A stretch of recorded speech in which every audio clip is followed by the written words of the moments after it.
All right, starting to stream. Sure, go for it. Stream is firing up.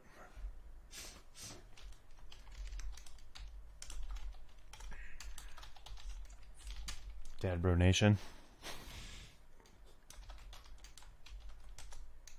Let's say Dad Bros.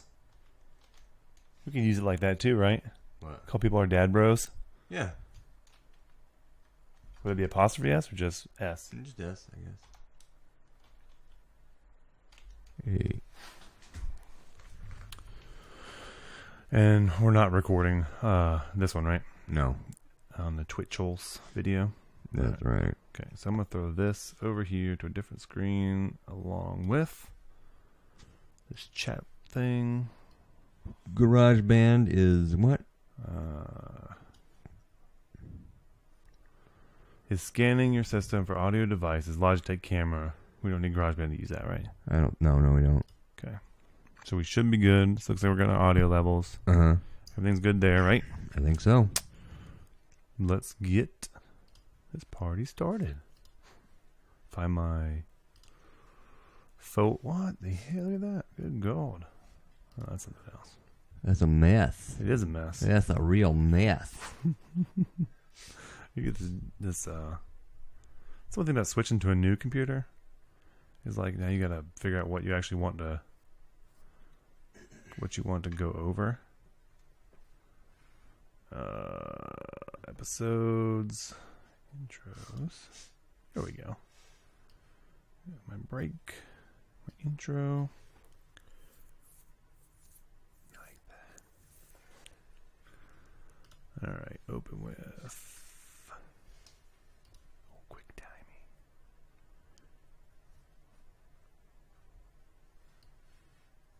Am I the only one who gets to starts shaking when I get ready to hear our theme song? I don't know if I should I'll go ahead and pull up the break one too. In case we throw the break real quick, Josh.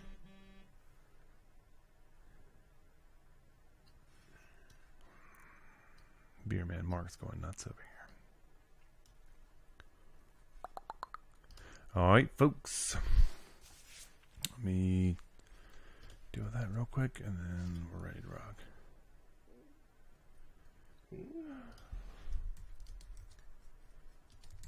Did you hear that?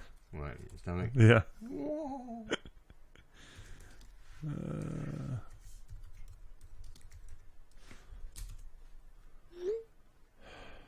Well, you'll be able to hear that, though. Yeah. So that's the... Oh, my God. What a bunch of freaking rookies here. What is that, general settings? Or I guess. Or are you in accounts? Oh, You're in accounts. General. Play sound effects. No sound effects. There we go. Absolutely no sound effects. All right, let's wait and see his reply. Okay. Or is that... He's typing.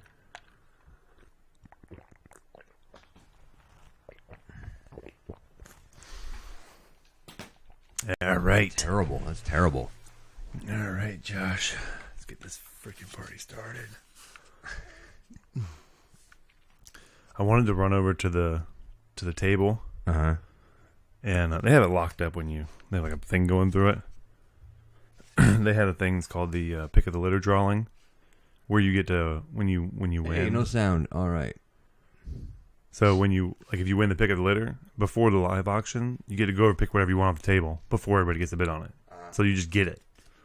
And I was like, oh, if I win that, I'm gonna go over there. I'll pick it up. I'm gonna go spread it on.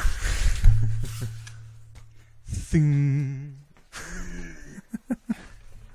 All right, folks. Not fooling around with this stuff. Let's get this show going. You got the intro, Josh? I guess so. Whatever. Either way. And we're both professionals now, so. All right. We could send it back and forth like an old rap song. You and me. We don't. Recording.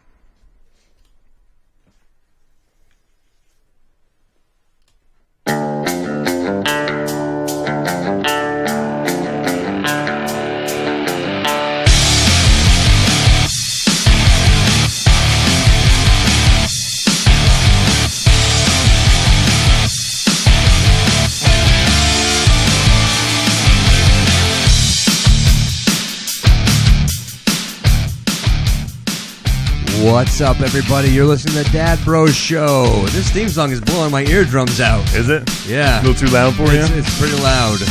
Well, last time I turned it down a little too early, and then it No, sounded it's all quiet. right. It's all right. Didn't have the vigorous fire we're I looking get you. for. I get you. Well, my name is Josh. This is my brother John. What is up? We are the Dad Bros because we're dads and we're brothers. And our kids are in bed now, and our wives are occupied with Apple Watches. So we get to have fun. And, well, let's get to it. How long do you think that's going to last, Josh? I don't know. Hopefully, Apple Watch mania. yeah, I got a couple of days out of mine, I think, at least. I think so. I mean, they're happy. That's what they do. Is they're happy for a little while, and then something comes up, and you have to point out all the things that you haven't done yet that needs to get done. Yeah, there's no permanent happiness. You know, what I've realized when it comes to having a wife is I wish that there was a real life like button. Yeah. Like on Facebook or on the phones, you can just send that little thumbs up, Yeah. and it says everything you need to say. But a real thumbs up doesn't convey that because a real life thumb in the air Yeah. is not a satisfactory response because my wife will say something that doesn't really need a response, so I just go okay. And then I get I try to talk to you and we never talk. And it's like, but what you said, there's nothing for me to say back to that other than okay. Yeah.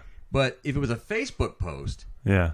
and I gave it the like button, Yeah, you get credit for it. I get credit for it because I acknowledged that it's there and I gave it that thumbs up. You were scrolling by, you took in the information. Yeah. You made a note, boom, gave it a thumbs up. Why does that have more power than me verbally saying okay and nodding? I don't know. And even if I gave a thumbs up, it would be met with Have you tried that? Are you being you're being sarcastic? Have you Why tried do you that? have to? Okay. Okay. Yeah. I should. Okay. Okay. Your thumbs yeah. up. Maybe I'll paint my hand a different color. Okay. You need a glove you can slip on. It's like a blue Yeah. cuff and then like a little white Like glove. like one of those giant foam fingers that you have at the football games or something. But like it's a thumbs up. And So you I want can the giant foam thumbs up like button? Yeah, that would be very helpful. I think. So that way I can get credit for having more enthusiasm than a regular okay, but at the same time, putting forth the same amount of effort. Because there's actually more effort in me saying okay Yeah. than there is in me clicking a like button or giving a thumbs up emoticon. Yeah. I don't know. It's what are you gonna do? I don't know. I don't think there's a solve. There's not a solve button for this, Josh. Yeah. Well, I can't just make up. I don't know how to make up something to respond to something. Unless you want to make up you can make up your own code word. Yeah. To you is the like button. You know what? But to her, it's super special because you guys made it up together. Yeah. But then you gotta. I don't know. But then you run the risk of using it too much and losing its effectiveness. I think what I should do is just read the responses that women put on things that you would normally just give a thumbs up. Yeah. And learn what they're really after. Yeah. I don't think they give each other the responses. They don't give each other the same responses they want from us. Right. But they don't hold each other accountable for not giving the responses. Yeah. Well, we're not accountable because we're not or they're not accountable because they're not supposed to be accountable. Yeah. We are.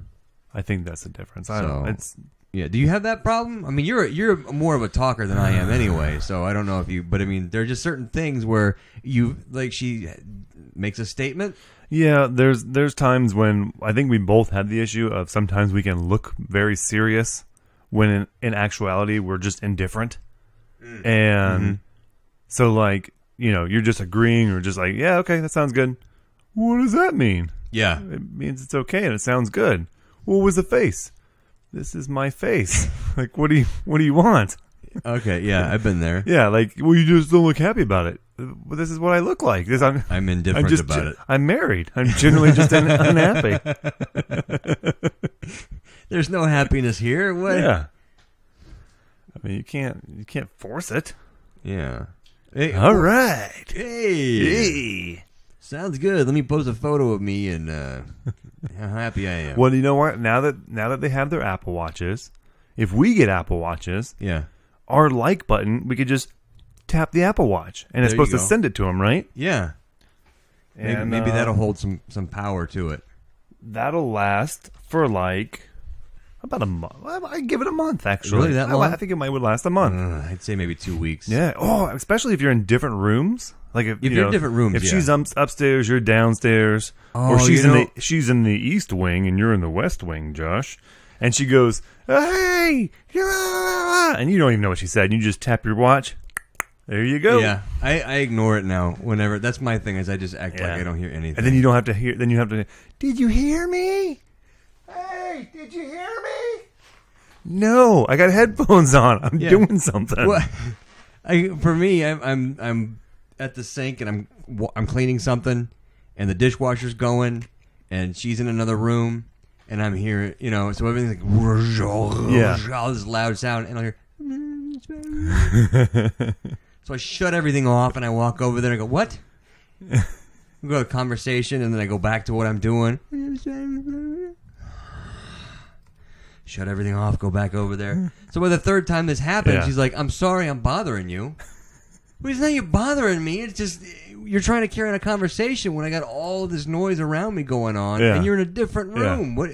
Just go ahead and get it all out while I'm here. Get it out. Let's go have ahead. it all out. Yeah. And then make some notes. I'll come back. We'll hammer it out. Let's do that. Yeah, but it doesn't work the other way around. No. If you've ever noticed that. Yeah. If she's doing something and you're down, like you're upstairs, you're upstairs. I'm giving the kid a bath. Hey, can you get me a towel? Does anybody else live here? What is that? I've never heard such silence. Yeah. A towel. I need a towel. I swear nobody else is here. Like what? And then you go downstairs and she's watching YouTube on her phone. What are you doing? What? You didn't hear me want a towel? It doesn't work both ways. No, Josh. nothing works both ways. No, nothing does. It's all I'm supposed to be able to tell when she's kidding, but she can't tell when I'm kidding. Exactly. Oh, good one. Oh, I have no idea. Yeah. Why are you so sensitive?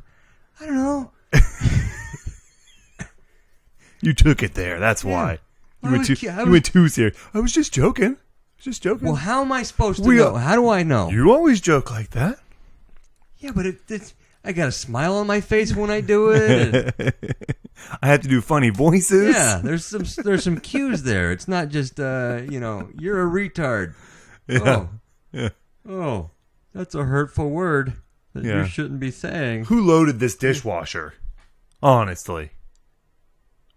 I did. I did. What's wrong with it? What's wrong with it? No, I'm just. I mean, it was a little messed up. I was just joking. Yeah. Oh, well, you really sound like you were serious there. Yeah. I've been there. Oh, well. Kids, marriage is great. Yeah. Before we go any further, Josh, let's do the drink of the day. All right. Today's drink of the day, folks, is in honor. If you listened to the last podcast, we have our first international. Yeah, we had it. Well, he is our first international. We'll call him still our first. From Canada. Canada. And so in honor of our Canadian. Man, really got to learn some stuff here. Canuck? Is Canucks Canadians? The Canucks? I don't know. With a hockey team? Pretty much every other word you say is a hockey team, right? I don't know. Ted Bison would know. He would be. No. He would know. Anyway. So in honor of our Canadian friend, we've got a little Crown Royal Black. It says it's a robust, full-bodied, blended Canadian whiskey. It's pretty tasty, too. I don't know if it comes from Canada, though, but damn if it ain't. It is good. Yeah. When I went looking for Canadian whiskeys, that's the only one Crown Royal is the only one I'm really familiar with. That's in a price range I'm comfortable with for a for a bi-weekly drink of the day type deal. So, but I will tell you, I've had I think most of the Crown Royals, the regular. I don't know. Is there one between this and the regular? There's one. I don't know. I know that the purple bag is the regular. Okay. I think there was a green bag. Okay. Maybe. Then there's the XO. That's the one that's higher than this one, okay. Right? I don't know. I think. And then there's the green apple and maple. I've had the green apple. Okay, I've had the maple. I've had the regular. This one is very nice, very smooth, almost no bite to it alcohol-wise on the end. Overall, very enjoyable. Good choice, Josh. Thank you. And Ted Bison is telling me that Canuck is a derogatory term for Canadian.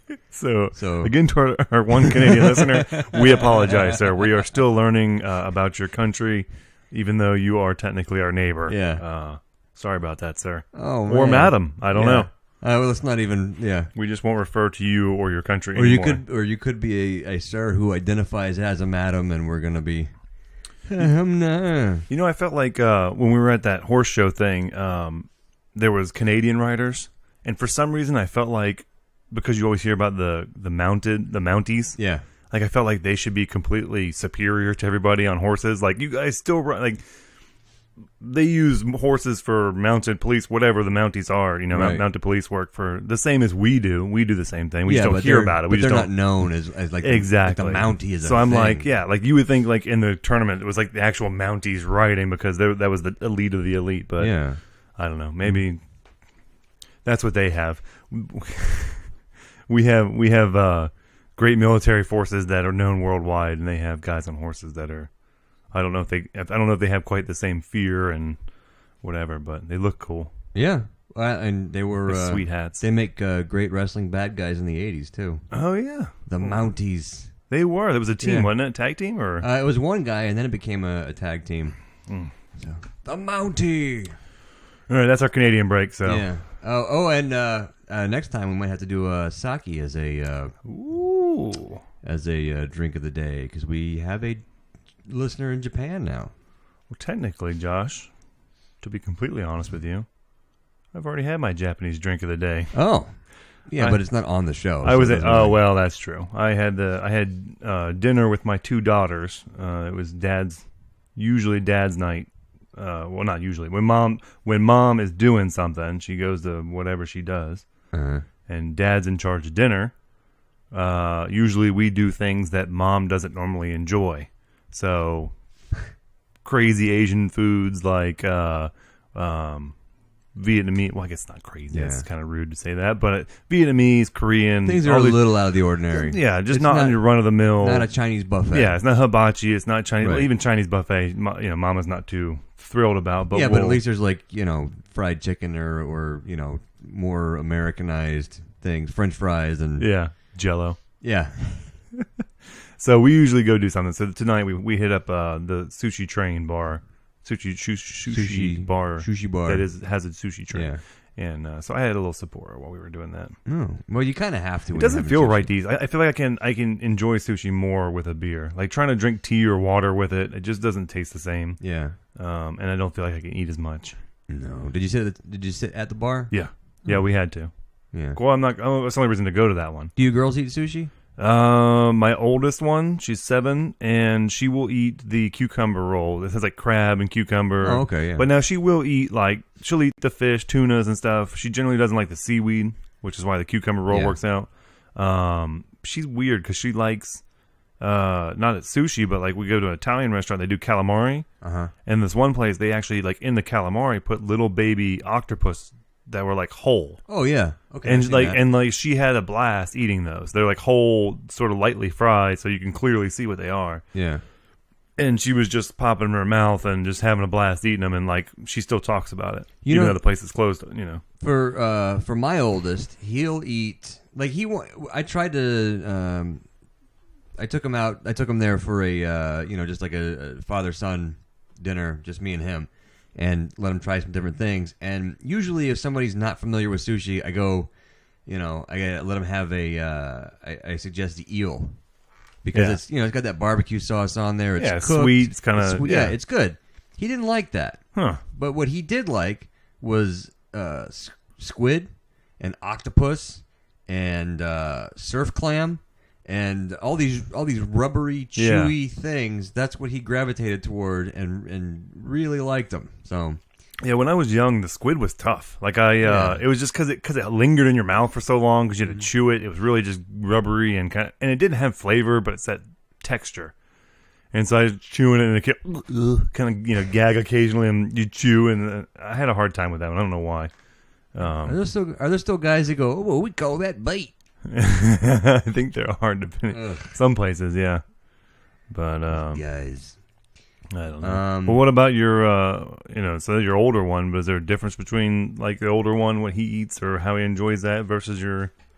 The other two don't, well, my youngest, he eats very well, and then my middle one doesn't eat much of anything. Although we've decided that, you know what, we're done with making all these special request meals. Yeah, the short order cook. Yeah, so you are eating, if the kids have something separate, they're all having the same separate thing. Yeah.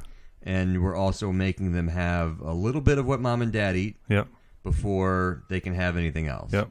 And and granted, you know, we eat a little bit differently. You know, we're not having the same stuff that they might be having, because if we're not eating the mac and cheese, we're not eating. Yeah. You know, because I tend to eat like. Well, you guys try to eat healthier. Yeah. Whereas kids' food. It's not that. It's not just that. Like, the kids will eat healthy, but you know, I'm eating a low carb diet. Yeah. And, well, that's what I mean. You know, like, you guys eat like more of a constricted or like specific diet for a specific reason. Yeah, whereas kids, we were a little more loose. Like, I mean, even in our house, we do the same thing. Right. You're more willing to give them some pizza or nuggets or something like that. It's more about them getting calories in as opposed to, you know, maintaining their ratios. And, you know, their macros. They don't need their macros. Yeah, we're not counting their macros. Yeah. Because, actually, I thought about that because we were a little concerned. My wife was a little concerned about our middle son not eating enough protein. Yeah. But he loves milk. Yeah. And I sort of calculated, okay, for a bodybuilder, they'll, you know, like a natural bodybuilder, they'll recommend about 1 gram to 1.5 grams of protein per pound of body weight. Yeah. And he's only about 40 pounds, so he only needs about 40 to 60 grams of protein. Well, 8 ounce glass of milk has about 9 grams, depending on which one you... So with the milk and then the protein that's in, you know, whatever dairy or anything else, I mean, he's getting more than enough. Yeah. So once I calculated that and presented it, it was more of a, okay, I guess we're good. And there's even, we had some milk we got from the store that was like, it was supposed to be the non-GMO, whatever, but it was actually like a boosted protein. Like, it had more protein than your normal milk. It was like 10 grams, 12 grams a glass or something like that. So, because I was using that for my protein shakes and stuff. Yeah, I thought about putting a little scoop of chocolate protein in there. That I don't think he would notice, or he wouldn't mind. No, he wouldn't mind it, but there's something about it that just seems kind of the process. Well, no, what about if you did the natural, like that, the all beef protein or the all egg protein? Yeah, natural. I don't know. I'll you know, I don't think he needs it though. You'll tinker with it. Yeah, but I don't know. I'll experiment with him. Well, the thing is, he's naturally a small kid right now. Yeah. So it's not like, you know, he's got tons of energy, so he's eating enough. It's just not. He's just not. You know, he's just not growing. Yeah. I mean, I'm like your youngest. Well, he's growing, but my youngest. Your youngest is like catching up to your oldest. Your youngest is 2, right? Yeah. And he's catching up to your 8-year-old. Yeah. He's just as much as he can. He's growing like crazy. Yeah. You know. Yeah. We actually measured him, and well, weight wise, he's got to be weight 25, 30 pounds. Yeah, weight wise, he's very close to my middle son. Yeah. Wow. But height wise, we measured him the other day. And all of them have grown, or the older 2 have grown about 1 inch since we last measured. Mm-hmm. My youngest has grown about 2.5 inches in that same amount of time. Yeah. So if he keeps that up, he's going to be the biggest kid in the family. Yeah, he's a stocky boy. Yeah, and he's like, that one's gonna be a football player, Josh. Well, he's a bruiser. Yeah. Yeah, like he will run at you with his head down and slam it into you, and he thinks it's hysterical. Yeah, that one, you can be rough with him, and he loves it. That's crazy. It's amazing how different they are. Wow, you know, and it's I don't know if it's. I know some of it is parenting differently, because clearly I know for mine too, I've parented like 180 degrees differently than I did. You know, one from the oldest to the youngest. So. And part of it is experience. And the oldest one, I was definitely I had less patience. I count that to being both inexperienced and being younger. Yeah. Well, I mean that's natural because I mean when you first get them, I mean when you first get that kid and you just put him in the car seat and you drive home. Yeah. It's a very surreal experience because you like. I can't believe they're letting us go home with this thing. I wasn't allowed to take it out of the bassinet while in the hospital, but now you're going to let me load it in the car and then just take it home? Good luck. That's it. You just kind of a little wave goodbye and That's it? You gonna call us later? What's Yeah. going? We'll wheel the mother and the baby out in a wheelchair, Yeah. and then once we get to the curb, we lift it up and dump them on the ground, and then We went to the edge of the hospital property, there you go. and then we literally punch you into your minivan. You're not going to give us calls to check up on what's going on? It seemed like you guys were really concerned when we were inside. Are the lactation Nazis going to show up and knock on my door every couple hours and make sure everything's going okay, or is it just? And then when you get, and then that first one, you get it home, and like ours, we got her home, and we're like, all right, you get in the car seat, she's sleeping, of course, Yeah. and you're like, all right, what do we do with it? You're like looking around your house, and you get all these cool baby things, you got swings and bouncers. I don't know, let's put her in one of these things, let's try it out. And then so you're pulling it, so you spend like the first hour and a half moving her around from one to the other thing just to see what it does, how she likes it. And it turns out she doesn't care, couldn't care less. No. And then figuring the baby out is such a weird thing. yeah. Well, you realize, like, you don't even like, because you did so much prep work with the first one, you don't even realize literally how little you have to do. Right.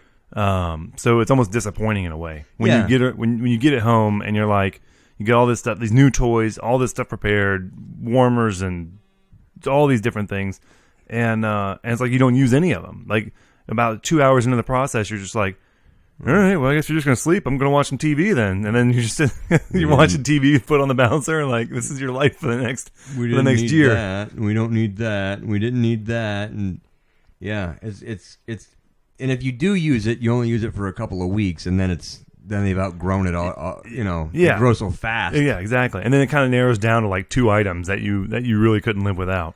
All I can say is it's a good thing Google was around. When we started having kids, because some of the stuff, you don't know. Nobody tells you this is okay, so you kind of have to go to forums or whatever and find out what other parents that were doing. Because my oldest, for the first month maybe, he would not sleep outside of the bouncer.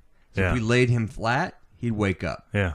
And it was just, all right, well, I guess you're sleeping in the bouncer. And then you feel guilty. Yeah, then you feel guilty. Like, I okay? can't live. I have a crib. He's got to sleep in the crib. Yeah. It's like, well, if he sleeps, he sleeps. It doesn't matter. But you don't learn that until you get into other kids. Am I allowed to do this? Or for all of my kids, they were all stomach sleepers. Yeah. And they're very, sleep on their back, play on their stomach, sleep on their back, play.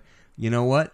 The first kid is you gotta keep flipping him over, and Yeah. And then finally we're just at the point where he's flipping over because he's comfortable that way. That's how he wants to sleep.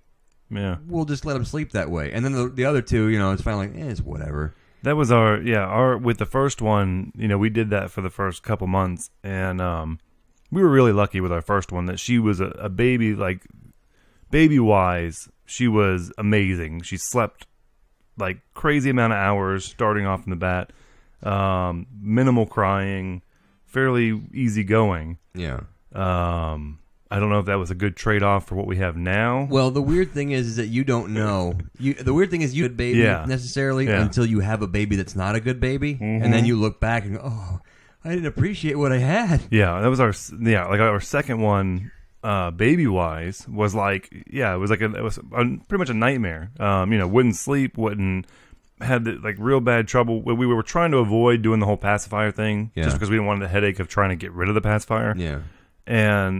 But it was like she was so unbelievable that we had to, at one point it was like, all right, we're gonna try it, and it was amazing. It was like turning on a light switch. It worked. Yeah. You put it in her mouth, and all of a sudden she's done. Like it was like, all right, well I guess this is it. She's gonna be a passy baby for a while, and when she's older and we can reason with her, we'll take it away. But for our sanity, this is what we're gonna do. Whereas the first one, it wasn't like that.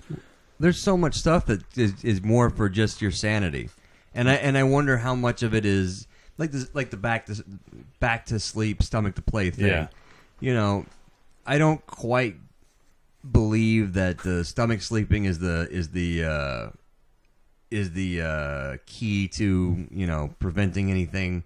I think it's just it's something to do. Yeah, and then so with the first one, we pretty much, after a couple of months, and she started sleeping more regularly, which meant we got sleep more regularly, which meant we now could think more sanely. Right. we came up with a golden rule in our household, which was you don't mess with a sleeping baby. No, and most parents figure that out. That should apply. Yeah. This is it's common knowledge or common sense knowledge, but we'll call it a dad bro show golden rule. Don't mess with a sleeping baby. If you're a dad, you're left at home with a kid. If he's sleeping, your entire day needs to be around that kid. Stay sleeping. Yeah. If they're in a bouncer and they start to fidget a little bit, you rock that bouncer and let them go right back to sleep. If the kid's laying on you and you're stuck and you had plans to do some stuff when the kid was taking a nap, you're now his bed and you're laying there with him on you. Yeah. That is now your job. I've been there. Or I'm laying there and I'm watching TV, the kid's asleep on me. Yep. Something I don't want to watch comes on. Yep. And I'm like, oh, the remote's all the way over there. Oh, no. And, it's one of those trial by errors. You'll learn after enough times of, all right, I'm going to transfer the baby. I'm going to do this. Or, I'm just going to wake her up just to adjust this or take this out of her hand or roll her over. Mm-hmm. And it takes enough times that you're like, all right, she's asleep. I'm not messing with her because if I touch her, then I got to deal with her for another hour trying to get her back to sleep. So at one point, we're just, she's asleep on her stomach. There's nothing around her. Mm-hmm. That's the best you can do. And it's funny because then you go to number 2 and then and 3 and like the further you go, the less you care. Oh yeah, but it's not the less you care, but the less you've learned that there's not much you can do. Yeah, you're like a seasoned war veteran. Yeah, okay. Yeah, you're no longer concerned about wearing your camis and being all tucked in and all that kind of stuff. No, you're sure you're just walking around the nom with your shirt off. Nothing phases you. Yeah. So then you're literally the baby's asleep and you just kind of do this like back slam dunk into the crib and you're like, all right, let's go get the TV on. She's good to go. And for my first one, a fall was oh no, yeah, he fell. Yeah. Oh my gosh! Now the impacts that some of these falls have. Yeah. He's all right. Yeah. Hey, go check on your brother over there. He fell down. He's okay. Yeah, he'll be all right. Get up. What are you doing? I'm kind of made to do that. Yeah, they don't panic near as much. But the little things of personality differences is what's so hard to get used to. Yeah. With the first, our first one, she's so, and I think again it comes down to the parenting. That when we had the one, we were both mom and me and my wife. We were very intense on. We're reading to her all the time. We're doing all the quote unquote correct parenting things we're trying to do, developmentally wise, which I think was a positive and it worked because she was very vocal and was able to talk at a very young age, which has now backfired at age 7 because now she's like a full grown adult like the conversations we have to have because of that and the amount of talking, like literally talks from as soon as she wakes up to about halfway through. She'll still be sleeping and talking. I don't think there's any way around that though. Yeah. I think once they figure out they can talk you work so hard to get the kid to say something and then immediately oh no. Yeah. For the first time they say daddy, it's great. Yeah. But the millionth time they say daddy, it's I've told my oldest, I said, look, call me dad. Yeah. You call me dad now. Yeah. The other 2 call me daddy, and they say daddy about 1,000 times a day. You call me dad. Let's break it up. I've had enough. But then the second one, the second one's like, all right, we don't need to read this one. We don't need to do. No. So you give up on all that stuff. So she didn't start talking until later. And then now she's quiet. She's reserved. And then, like I said, I have more patience with that one. So I was actually, I guess, more, and because we knew we had 2 kids, and that was all we're gonna have because I had 2 girls. Like it was a sentence, but we knew we were done. So that was our last baby. So I was a little more, more affectionate, and I've gotten into the role, so I was more comfortable with the baby. So I knew, I could, holding the baby certain ways and doing stuff's not going to break the baby.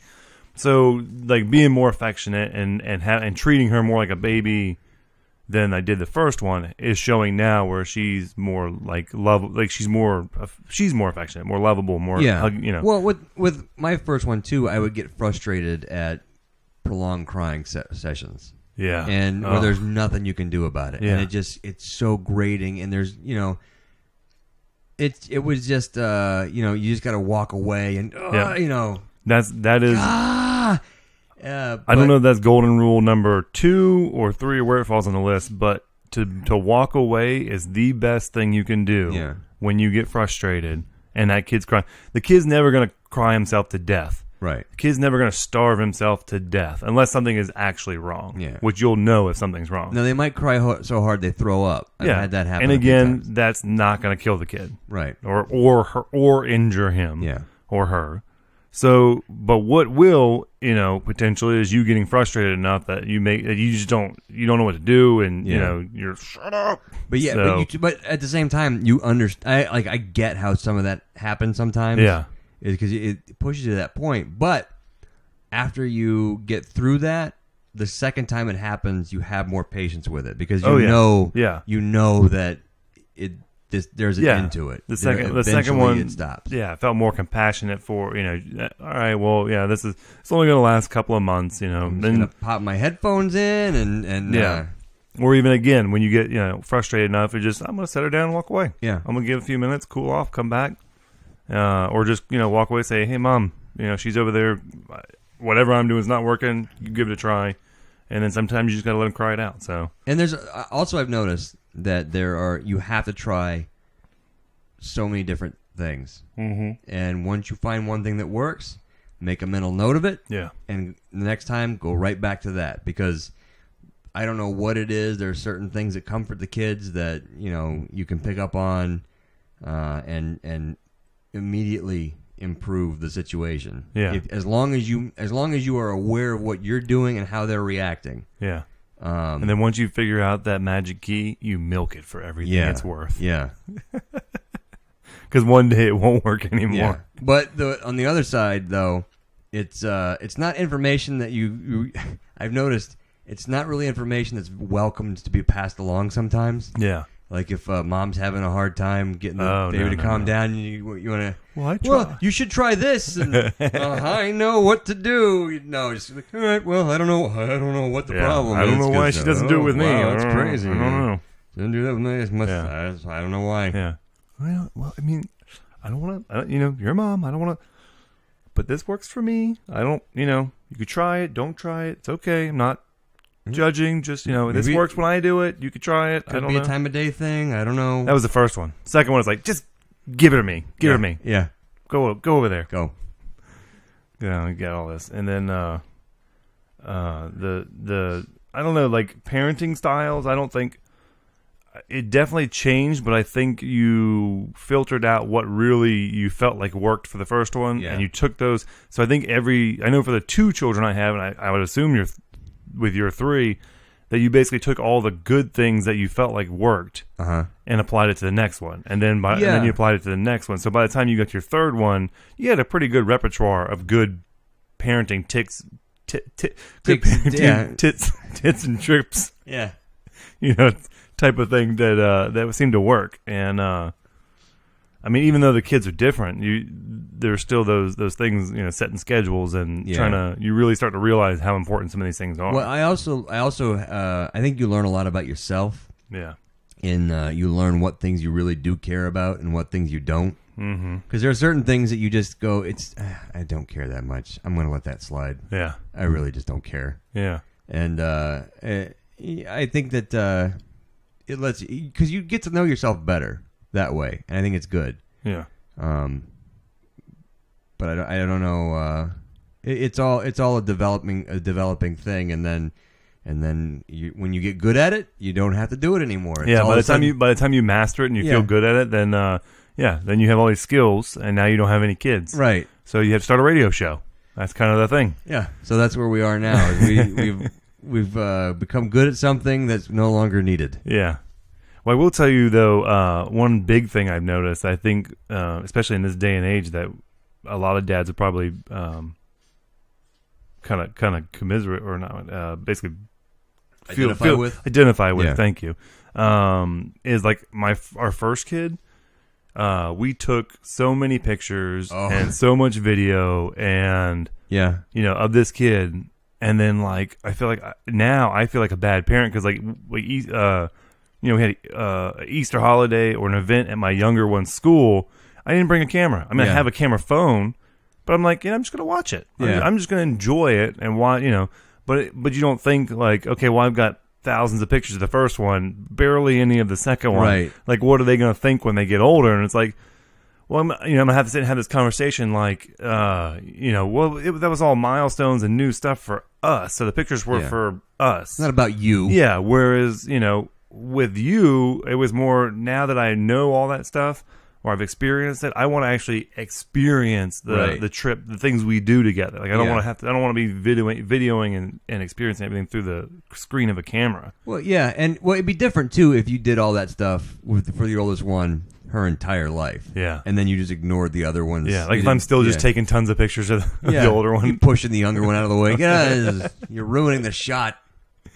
So, but sometimes I feel guilty though that I don't take as many pictures. Yeah. I don't. Well, it gets to the point where you're like, okay, every day is not a milestone. No. Let's just, as long as I get a few pictures every month and I can watch them age. And we do get carried away now that it's so easy to have pictures and you can have thousands of pictures in your pocket. Yeah, and I have a problem too where even if it's a bad picture because it's my kid, I feel guilty deleting it. Yeah. It's all blur. It's a Bigfoot photo, and I'm still like, I might want to see that again. I don't know. A lot of mine are the ones that my kid takes with my phone, and they're just horrible pictures, but because she took them, I can't get rid of them. Yeah. And it's like, that was... Yeah, I have that too. Yeah. They record. They learn how to record video Yeah. on their device, and so some of them are good, and some of them are just them turning on, going blah, blah, blah, blah, blah, and stopping it. And I don't know what to do with that because I don't want to watch it again. I don't think they're going to want to watch it again. So I don't know. But I don't know. They have a knack. They have a knack for right now. Here's the thing that gets me is they can tell when I'm getting into something. Yeah. And that's when they want to start talking to me. Yeah. They don't say a word to me. They're engrossed in the Octonauts or something. Yeah. And so it's a good time to do something and watch this YouTube video real quick. Yeah. And as soon as I start listening to YouTube video, Daddy, can you turn it? What? Can you give me this? Okay, take care of that. Nothing. I'll go back to the video. Yeah. Daddy, did you learn this from your mother? This is what she does to me. Yeah, I just served you guys a full lunch. I got your drinks, I got your napkins, I got your food, all that set up. I'm going to go and roll my sub sandwich now and sit down, and I'm going to enjoy my lunch. Yeah. Before I can do that, they've already finished theirs. Can I have a treat now? Can I have something else? No, I'm going to finish my freaking lunch, and then you're going to bed. You're going to take a nap. That's the plan. Yeah. Welcome to my world. I don't know. And then, I don't do it every day because school days and stuff, but like cooking in the mornings, I'll cook breakfast. Cook like some eggs or something. And my littlest one now, my kids love hard-boiled eggs. And so we'll cook up a dozen hard-boiled eggs, and they'll last about 3 days. And I taught both of them how to crack and peel their own eggs, which is great. But then when you don't have any hard-boiled eggs and you want to do like scrambled eggs, now my littlest one, she wants to help me with the eggs. Right. And it's like, and she doesn't understand that they're not hard-boiled, and that giving a 3-year-old an egg, is not exactly an idea of fun. So, I'll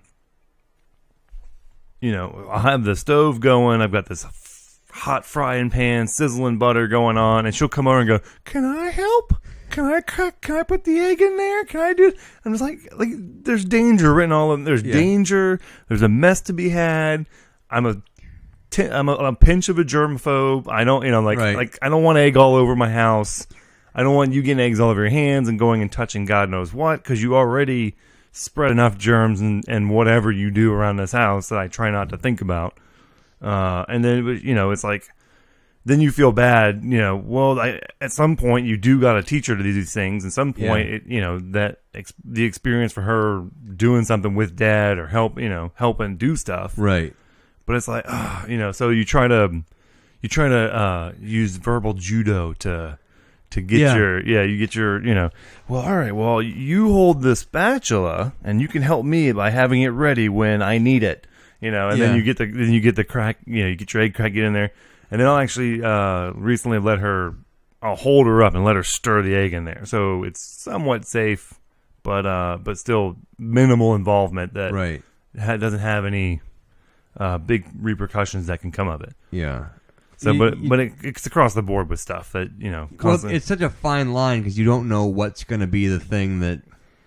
I remember when Dad used to let me do this. Yeah. Or I remember when Dad didn't let me do this. Yeah, exactly. So it's kind of like I remember because we have 5 years between us, so and the difference between first kid, second kid was right there. I was the you can help by stay out of the way. And you were the, here, come here, help me with this. So you got a lot more hands-on with stuff than I did because my helping the situation was stay out of my way and stop asking me questions. Yeah. And I think that comes back to the difference between the first and second and the parenting styles and becoming more comfortable. Right. Yeah, that's what I was saying. So, yeah. So I can see what the effect of that is. So you don't want to discourage the help, but at the same time, if you're not comfortable with it, it might make it worse. Well, then you can think back and remember in your childhood where you want to help, here, hold this, or you see all those little things, pick them up, the nuts and bolts right there, go pick those up and separate them out. You make all these little jobs you make up so that they're out of your way. But there's that, or or the go send you down to find a tool you don't even know. What is that? I don't know what that is. Yeah. It's the wrench that has the thing. Because that's what you hear. It's the wrench with the flower. Blah, blah, blah.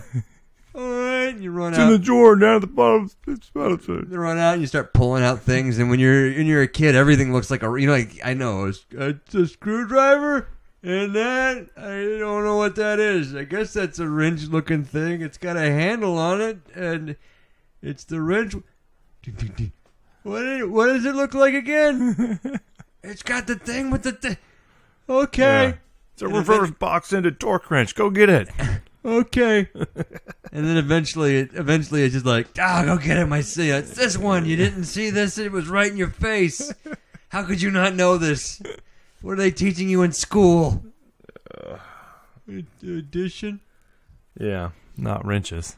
I don't know. That's for sure. We're not learning this stuff. Here's a bucket of nails. Go straighten these nails out. I don't know. It's hard to... I always look at it like, when they're a little older. I'll be able to, we'll be able to do stuff, like work on things together. But I start to think now that it's never going to seem like a good time. Right. Like you're always, because every time you're doing something, it's always, you have a reason. It's got to get done. It's doing, so it's never going to seem like a good time to involve them in it. Yeah. But it's going to be, hey, you know what? Let's replace this pipe under the sink. Yeah. For no reason at all. Yeah. It's busted and it's leaking and you're hovering over me asking me questions. Yeah, and we're leaving for vacation tomorrow. We got to get it done. Right. It's not like, all right, let's create this project to do together, and we're gonna, it doesn't happen that way. So I guess you just have to get used to trying to work them in somehow. That would be good though, a book of projects to do that's sort of maintenance related, like things you might have to replace eventually anyway. And just go make a project out of it. The Dad Bro Show book of random projects to do with your kids. There you go. That way they're learning skills that they'll need without having that pressure of this has to get done right now or there's going to be some serious damage. This could be a huge seller if we can somehow cross that with things to get you out of doing stuff your wife wants you to do. Oh. If you can intersect that, I think we would have $1 million idea, Josh. It might be. Good thing to do with your kids. That keeps you busy. They learn some stuff and you get to have fun. At the same time, your wife understands what you're doing so that you don't have to do anything she wants you to do at home on your list. So it looks like you're doing work. Oh, man. Even though it's not on the list of things to do that you don't care about, but it's very important to her. That's we're going to have to bring the brain trust together for that one, Josh. Yeah. That is a really good idea. I can't wait till my kids are old enough to do those things I don't care about. But I got to act like I care about them then. Yeah. just so my wife leaves me alone. Hey, get out there and paint that mailbox post. I don't want people seeing my slightly green mailbox posts. That even though the rest of them have it, Yeah. the rest of them, the mailbox posts are all weathered but we want the shiniest. We're going to have the nicest mailbox post in the neighborhood. How else are people gonna know that? Yeah, We're we're all the right. house with the nice mailbox. Oh yeah, you guys live there? Yeah. Oh man, every time I drive by it, I go look at that mailbox You post. guys do It's such so a good white. job upkeeping It's that. so white. Oh, I'm gonna be in trouble when I get home. And 2 days from now, when she's cleaning and hears this, They got Apple Watches now. They I don't, don't know even, why- they don't even listen to this. You can't Yeah. listen to podcasts on Apple Watches now. I was hoping that they wouldn't listen to the show, but They're really seem- too. They're really too interested in it. yeah, they're supportive. Yeah. And but no, I don't know. I feel a little Yeah. constrained now since I know. I think maybe in a month when they stop, they'll probably stop in about a month. Yeah, they'll tap out eventually. They get tired of hearing us. Yeah. They hear us all day anyway. So, my wife did say, because we've been getting feedback from other people and friends and just listeners in general, so, that they're really enjoying the show, Right. and that some stuff has been really hilarious. Uh-huh. And then my wife's like, I mean, I don't see it. Like, she's like, I mean, it's good. She finds it entertaining and she has positive things to say about it. But as far as it being like completely hilarious, Yeah. she's like, I'm like, well, you're immersed in it. Like, this is the daily life for you. This is your You're listening entire- to your life on tape, like Right. over and over This again. is a documentary for Yeah, you. yeah. So this isn't. Yeah, you're not going to get super excited about it and laugh it up.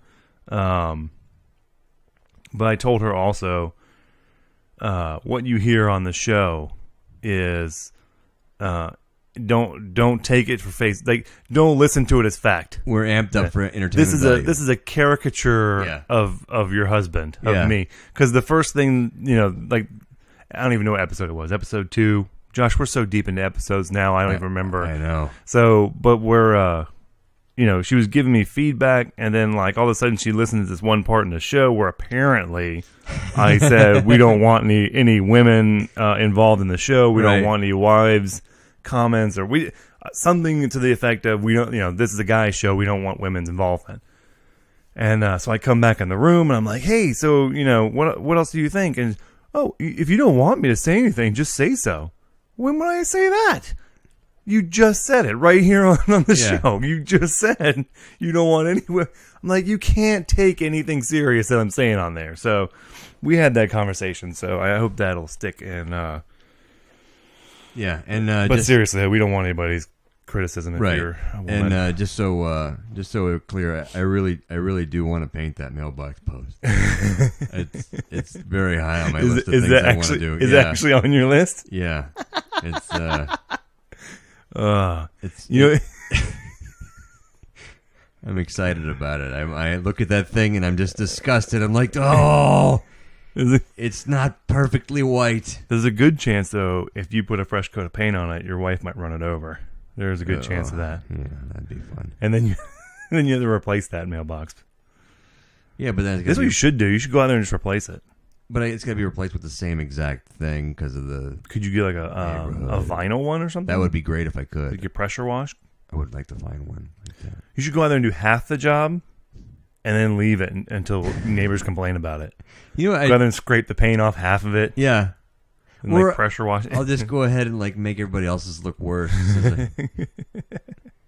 Go get a garden sprayer, Uh-huh. mix up some just dirty water, some mud and stuff. Yeah. Go around just spraying everybody else's. Putting peanut butter and stuff to attract birds onto everybody's. There you go. Yeah. Just sprinkle bird seed around everybody's. You could prime yours. Just prime it like a red color and be like, oh, it's just a primer. It's got to sit on there for a couple of days. Yeah. Mailbox talk. It's good stuff. Just chores. All right. Josh, this whiskey, this Canadian stuff is delicious. Yeah, it is. It reminds me, I don't know how it relates to Canadian, but they have maple syrup in Canada, right? Yeah. It reminds me of like some delicious pancakes with Canadian maple syrup on it. Pancakes and whiskey. That'd be good.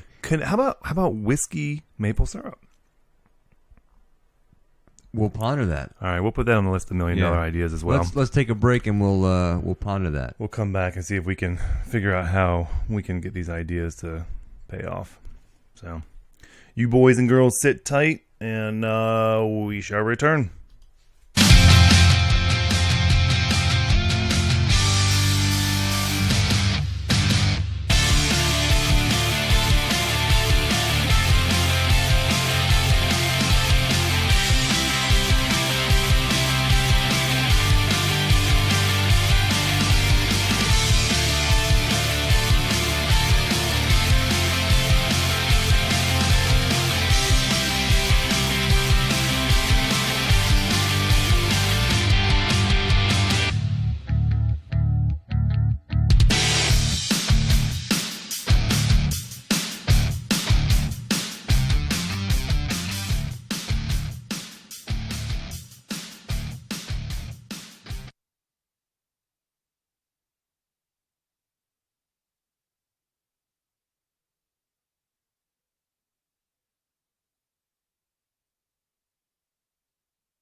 Hey there, Twitch guys. Was that break there too boring, or was that fairly decent? Go ahead, type your responses. Did you like my drawings? You looking at my bum? Probably all alone now. Was talking to our Twitch people just to check in, see if they enjoyed that. Ted Bison just told me that Jim Beam beat us to it. To what? The maple. This is Jim Beam maple. I don't know if that's just maple Jim Beam or if it's actual syrup. Because I'm talking about like actual syrup. That's There's a maple Crown Royal too, I think. sweet. You mentioned it. Green apple and then a maple. I mean, there is a maple Crown Royal, yeah, but I'm saying like a syrup. Yeah. That you put on pancakes. Like actual pancakes and alcohol. Yeah. You can mix it. Beer Man Mark's enjoying it. How about that? Mix your own. What do you say? You just heat up some maple syrup. Yeah. So it's nice and runny. Yeah, hold on. You pour in your I don't know what ratio you want. Yeah. Pour in some Canadian whiskey or some Crown Royal Black. You know, make sure it's all nice and blended, and then pour that over some pancakes and see how you like it with some butter. Sweet like that, right? Sweet what? Sweet of Crown Royal drinks. Beerman Mark, that link you sent me is saying we're sorry, but the requested file does not exist anymore. He's messing with us. He must be. He sent me another one though, so maybe that's the accurate one. Oh, they're both saying that. It's expired. What was it, like a secret Mission Impossible message? Self-destructed? Oh my gosh. Come on, Beer Man Mark. Now why is that up? Oh, that's our show from... So we don't have any clips we need to bring up, like, visually. It's all audio. Right. Rajo. We can just go into it. T. Bison, you may want to hang out for this next one. Get into some Oofs. oofs. Oofs. Hoofs. We're going to talk about some hoofs. Oofs. UFC. And grazing. Oh, UFC. God dang, that's some good whiskey. All right, I'm going to go take a look real quick. Okay. I wasn't going to, but all of a sudden now No, I feel you like probably should. Now I feel like I need a tinkle. All right, I'll let you talk to them. Oh, okay. No, I don't. I know. It's just Beer Man Mark and Ted Bison in there. Check your email. He says the Beer Man Mark. He likes that moniker, but I think we I like Beer Man Mark better than Brew Man Mark. I know Brew Man Mark is more sophisticated, but I think Beer Man Mark's got more of a marketability sound to it. But what do I know? I'm just full of ideas that I think the common man would like. I had an idea for a Frito. If I've always thought Fritos should make a taco shell, because I would love to have a giant Frito that I could put. Whiskey syrup is done too. Is it really? Son of a. Yeah, but is it Crown Royal Black whiskey? Ooh, how about rum syrup? Have you tried that Kraken rum? The spiced rum? That would be good. I had some of that on some ice cream once, and that was delicious. Some vanilla ice cream with some Kraken spiced rum on it, and then we could, I don't know, alcoholic pancakes. It sounds like something out of Super Troopers. You would have in Super Troopers. Alcoholic pancakes. Beerman Mark at beerman.b. Are we serious about that? That is awesome. That can't be real. Beerman Mark at Beerman Beer. That's crazy. How are we doing, by the way? I'm not too sure about the that last negative liquor puts me in a weird place. Dead serious. He's serious about it. He's got Beerman Market, beerman.beer. It's like you just remove a word every time you go down.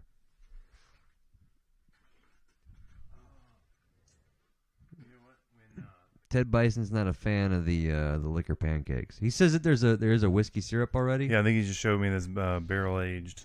So then I was thinking, what about? Have you had Kraken rum? What is it? Kraken, the spiced rum. I think I've seen it, but I don't think It's I've had really it. good. I wonder what a rum syrup. Spice would be. rum? That might be all right. Spiced rum syrup. Well, hopefully we'll have T. Bison in studio come June. Beerman Market, beerman.beer. Do you have Beerman? How is .beer a... I don't know. Huh. I didn't know dot beer. Like, what other websites would be dot beer? You can... I don't know. East Carolina University dot beer. Ooh. Mark, get on top of that. All right. We need Ted Bison as an intern to be looking stuff up for us because he's so handy with this interweb stuff. He's just popping things up left and right. All right, it's 10:45. You ready to fire this up? Let's go ahead and get into the second half of this thing. Yeah. All right, team. Go time. Crank you up just a little bit. I go check 1 2 1 2. 1 2 1 2. Sound good? Yeah. Good enough. All right. Good We got enough. to turn up the volume on the. I do whatever I want. The rejoiner. I do whatever I want. Let me get my. I gotta get my thing out here, Josh. I whip it out. Whip out my music. Boom, boom, boom, boom, boom, boom, boom, boom, boom, boom, boom, boom, boom, boom. Bring that back to the beginning. Get rid of that one. Come down with this one. And boys and girls, we are firing it up again. Gonna like it. Gonna like it loud. Here we go. Rock and roll. That's so silly.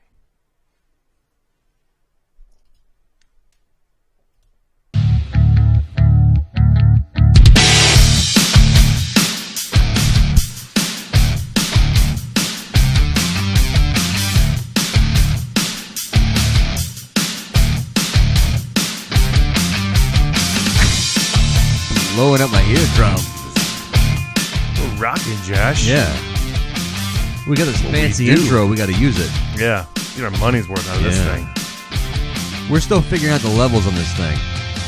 We're gonna be doing this for a while, I think. We got a technician coming in, We do. We have an show. engineer, a sound engineer, I Yeah. guess you'd call him. an engineero coming in, Engineer. coming in to help tune us up. Yeah. So hopefully, any little issues that we're having will be cleared away. Yeah. One of the things we're, just so you know, every now and then you might hear us say something like, "Oh, sorry about that," or "Oh, whoa," and we're hearing something from the mixer, but apparently sometimes those sounds don't get recorded to the actual show. So Which is a good thing. It's but a good thing, We but- just don't know that as we're recording. yeah, so we might hear like a loud popping sound, which you guys don't, and it's startling at the moment. However, you guys aren't getting that, so it sounds. I don't know what it sounds like, but it doesn't sound like we're on the same page.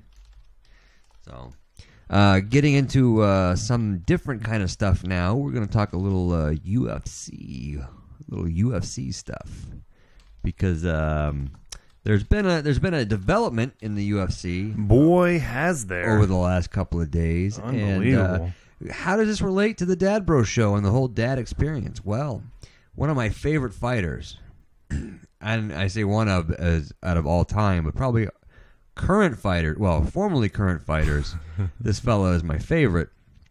One of the things I liked about him was just his story.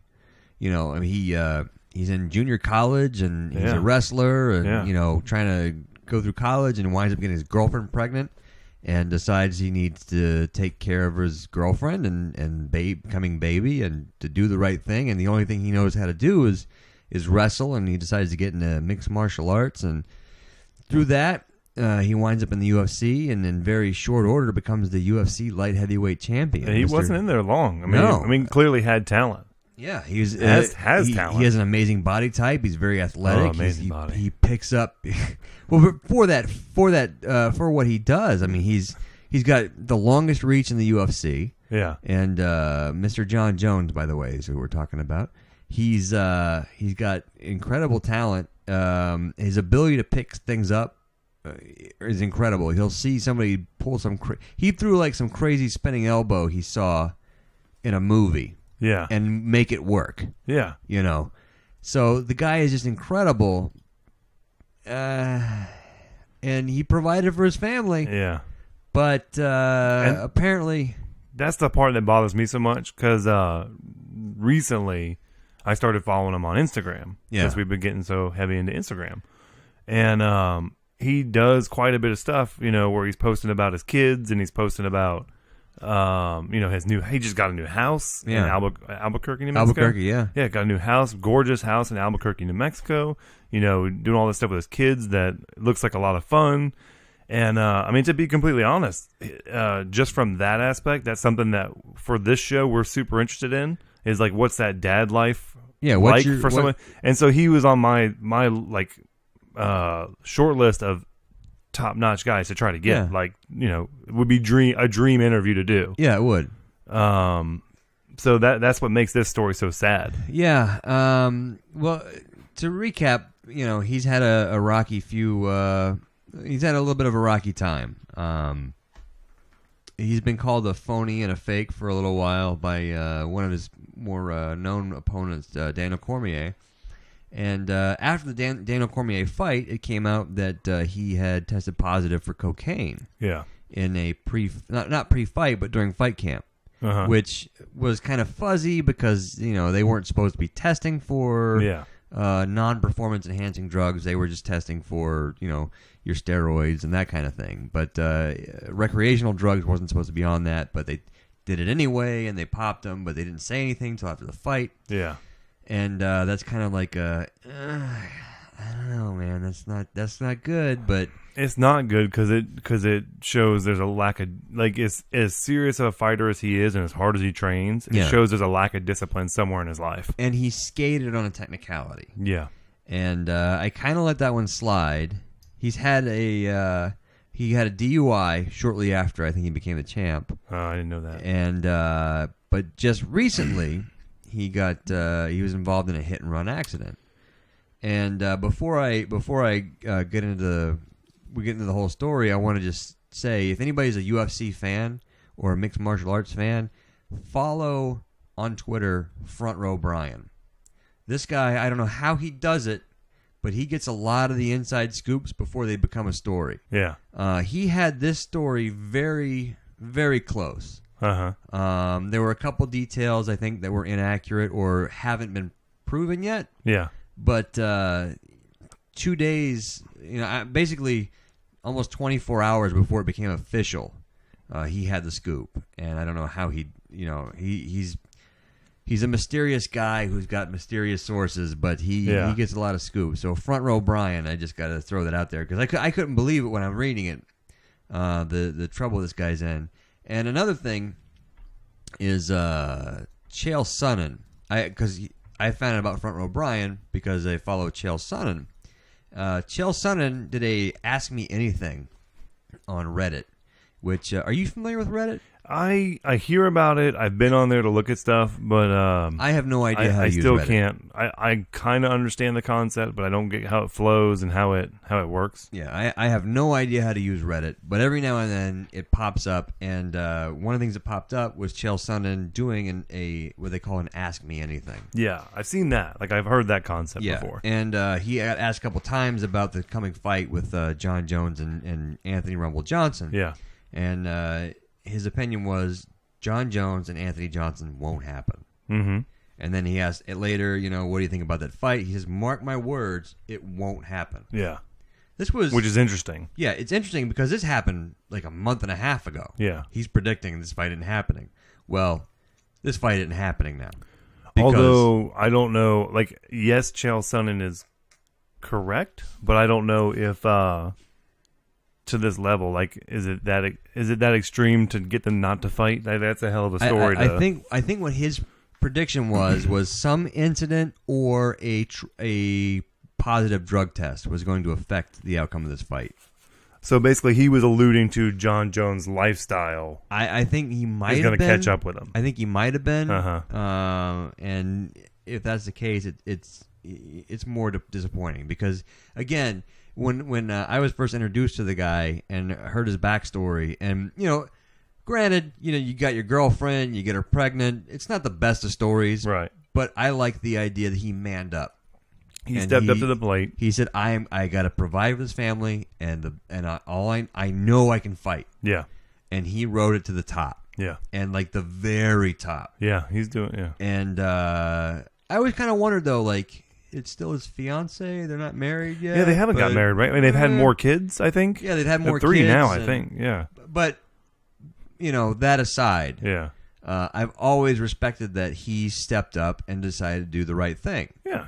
And he also comes from a family of athletes. Both of his brothers are in the NFL. His older and his younger brother. Yeah. And his very strong bond with his parents and his father, who was a minister, I believe.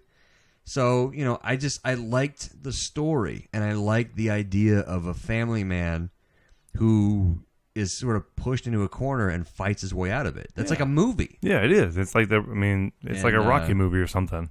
So here we are now. So here's what I understand of kind of what happened.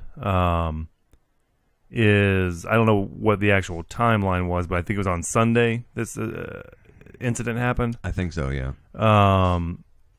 He's driving a rented vehicle, Mm-hmm. or a individual who was described as John Jones. Right. Was driving a rented vehicle, ran a red light, and hit another vehicle. Yes. I know there's 3 vehicles involved total. One of them had a pregnant lady in it. Yes. So I don't know if the one with the pregnant lady was the one he hit, and then that vehicle struck another vehicle. I don't know, and I have to give credit to Joe Rogan on this one because he's the only person I've read that mentions on his, everybody's weighing in on the situation. Yeah. He's the only one that even mentioned the pregnant lady and hoping everything's okay with her. Yeah, no, she was 25, I think, and I think suffered a broken arm, which, yeah, thank God it's not worse. Yeah, that's the kind because of it thing. could have Obviously, been. It could have really been. And so, I mean, to be honest, the hell with John Jones at that point when you're talking about a life of a person, right? But given the situation, and then, which all in all is a horrible thing, what he did there. But it's the parts afterwards, which is what is both interesting and then seems dumb on his part. Right. So apparently, from what I read, was after the collision happens, somebody who fits John Jones' description gets out of the vehicle and starts to run away. Yeah. But then stops, turns around, comes back to the vehicle, grabs a wad of cash or grabs a bunch of cash apparently, and then takes off running again. That's sort of the story I hear. And I heard there may or may not have been marijuana. Well, now supposedly something about an off-duty officer, I don't know, was near the scene, so he was helping, whatever, but basically secured the vehicle or searched the vehicle. Which that doesn't. He wouldn't search the vehicle. He may if it was out in the open, right, or if he was just securing the vehicle up so that when officers did arrive to do an investigation. But supposedly there was a marijuana pipe and some marijuana that was found in there. I don't know. It's like, man, when you're a world champion, maybe you're not a world recognized name, but in your hometown. People know who you are. Yeah. You can't do stuff like that. No. And no matter how bad that situation was or incident, whatever he was doing, whatever, he may have been taking or in his system and what maybe caused the accident, like 99% of the time, 100% of the time, running away is going to make it worse. Yeah. Staying in that, if he would have just stayed, owned up to it, he probably would have kept his job. Yeah. If he would have stayed and owned up to it and been like, man, this was a huge mistake. I will take care of her, everybody involved. I'm going to go through the consequences, a DUI, whatever it takes. It wouldn't even be like right now he's facing felony charges. Yeah. which is huge because if you follow his Instagram, he's recently got into shooting sports. Like he goes out to the desert with a bunch of his friends and shoots AR-15s and all this stuff. And he was talking about getting into competition shooting. Mm-hmm. And so if you're convicted on a felony in the great country of America, you're no longer allowed to have weapons, guns, firearms. So there goes So that. that would be it. Yeah, you'd have to sell them, turn them in, whatever happens with that. Yeah, and the UFC has been very slow to move on this, and I understand why. Because you don't want to. I mean, he's probably their most recognizable guy, Yeah. and but they have stripped him of his title and suspended him indefinitely Yeah. until he gets his stuff together. Which that's pretty serious. It is pretty serious. And that's the one thing about the UFC with Dana White is like when he says something, he freaking means it. Yeah, And, and also Reebok has dropped him. Yeah, and that's when I was telling my wife, I was like, man, it is kind of a big deal because she was asking, well, he was suspended or whatever, but is that really going to affect? I'm like, I think now with an indefinite suspension, I would assume would also affect his pay that he gets from the UFC, but then the sponsors. That's a huge thing. Yeah, I mean he was the guy. He's basically right now. You've got Ronda Rousey, who's I think probably the biggest star in the company. Yeah, That's fought. CM Punk is probably the biggest star, and he's never fought anybody. But you got Ronda Rousey, and then John Jones. yeah, And John Jones, and I don't want to say I understand because I have no idea what it's like to be where he is. But it's got to be, the guy is very young, and he got to the top at a very young age. yeah, And when you do that, you've got a lot of people around you who are bad influences, and you can get anything you want. yep, And when it's anything. yeah, And the temptation has got to be incredible. yeah, So I can kind of understand that you have all that around you, but there's a point where you have to. I don't get like at what point are you? So yeah, let's say you can have anything you want. So you decide you're going to go out and party. Yeah. So you go out to the party. Yeah. You get drunk. You do whatever it is you do. But there's still that part where like, why would you get into a car Yeah, that's what when you're the champ and you've got some money? Like, get somebody to drive you home. Yeah. Have a friend of yours and say, look, bud, you're not drinking. I'm drinking. Drive me home. Anybody there cab. could have driven you home. Yeah. You go to some random guy, he probably knows who you are, will drive you home, and Yeah. won't say anything about it. Yeah.